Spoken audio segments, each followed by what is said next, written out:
like ghosts in the night, here we are to review the Spectre. Ooh, that was good. We got two Spectres here. We have the original and the Elite.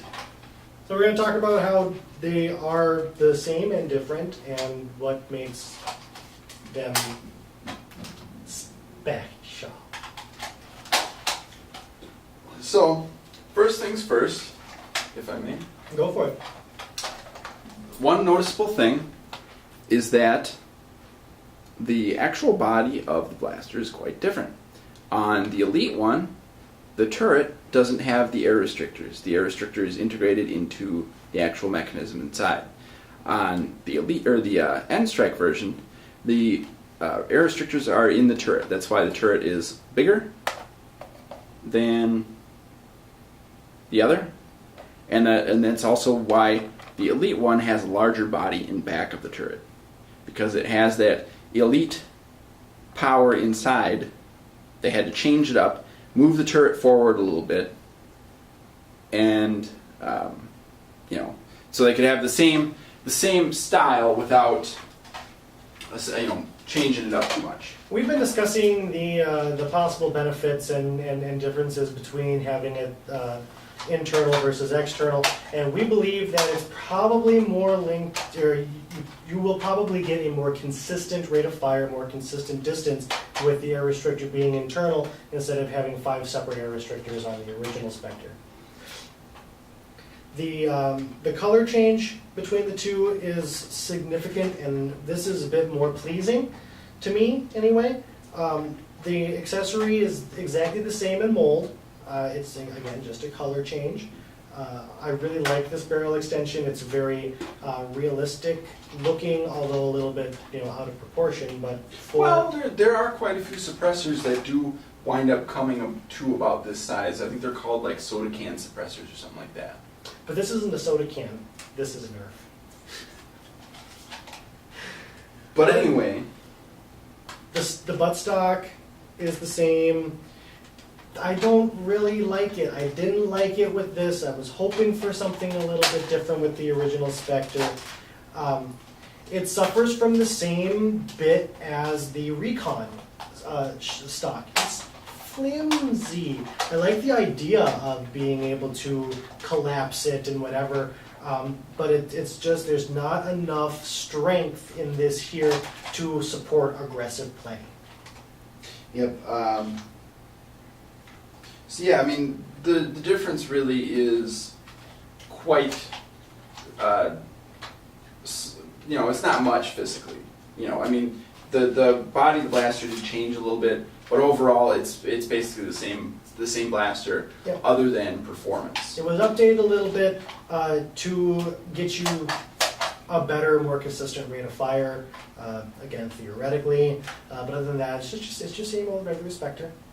One thing to note, though, we figured this out the hard way. Yes, we did. Do not slam fire the Spectre. We broke one doing that, figuring, maybe since it has a similar mechanism to the strong arm, that it would be able to slam fire, but no.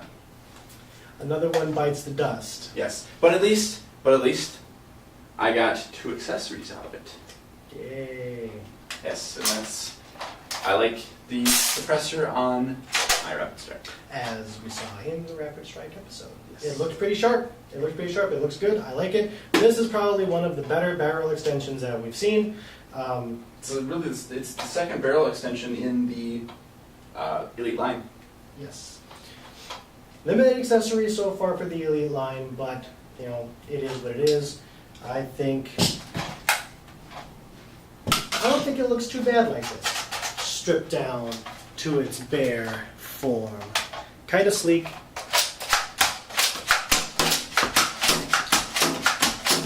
I don't know. You know what I think is a good friend to the Spectre? What is that? The 10-round stock from the stockade. And that is a fantastic note, because the Spectre is a 5-shot blaster, so that actually looks pretty sharp. Looks pretty good. So you have 5 in the chamber, 5 here, 5 here. You can load it up to reload it twice without having to pick up darts. Yep, and this stock is quite a bit more sturdy. It is. It's a bit more rigid. It does fit on there pretty tight though, but it does lock in place. And with stocks and with barrel extensions, sometimes it seems like there's a little bit of give between. You can buy one Spectre or one blaster, and the stock will be super tight on it. You buy another blaster, and it'll be loose. Of the same kind. Yeah, it's just it's differentials in the plastic. We're dealing with toys here again. That stuff will happen. Yeah. So, but yeah, I mean, it does look sharp on there. Now, I've been noticing, and I haven't read the box. I haven't read all the specs on this. I don't believe this is intended for elite ranges. It is. Because it sure doesn't seem like it gets it. It is intended for elite ranges. I mean, it has the same basic mechanics inside as the strong arm minus the slam fire. So you call it kind of maybe an underperformer. But it does. It could just be this blaster in particular, because we have run into that. We have where had duds. One version duds. will get end strike ranges, where another will get elite ranges. So who knows? I mean, it could just be this, and we haven't done any comprehensive distance testing.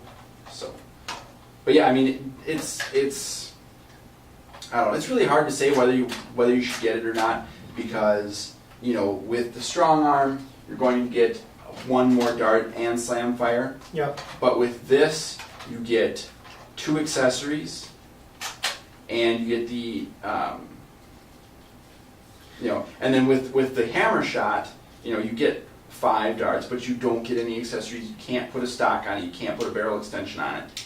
So my personal thoughts on it: if you don't have an End Strike Spectre, might as well get the Elite Spectre, if for nothing else, for the accessories. yes, I think the barrel extension is almost worth it. Yep. The Elite Spectre. There it is. Not much else to say. Keep nerfing.